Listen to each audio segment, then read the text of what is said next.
दंगों को कवर करने के लिए मैं वहां खुद मौजूद था। जिस तरीके से राज्य प्रशासन ने वहां पर कानून व्यवस्था को बहाल करने में अपनी भूमिका सक्रिय तौर पर निभाई, मैंने अपनी आंखों से देखा था।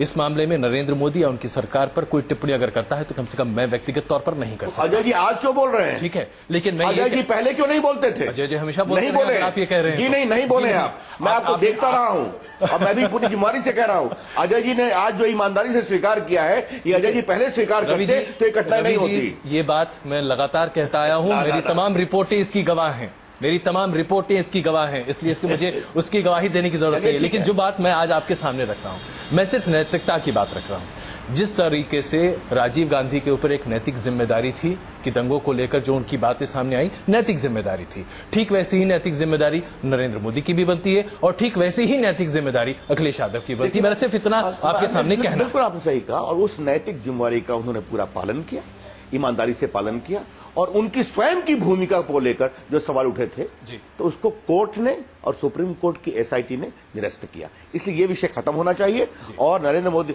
और देखिए मैं आपसे एक और बात कहना चाहता हूं, ये कौन सी सेक्युलर पॉलिटिक्स है कि आज गुजरात में मुसलमानों की ग्रोथ रेट हिंदुस्तान में सबसे अधिक है, अभी मानते हैं, और सबसे कम है बंगाल में जहां 30 साल से वामपंथियों का शासन रहा है, 2 साल से चल रहा है जो सेक्युलर शासन है जी।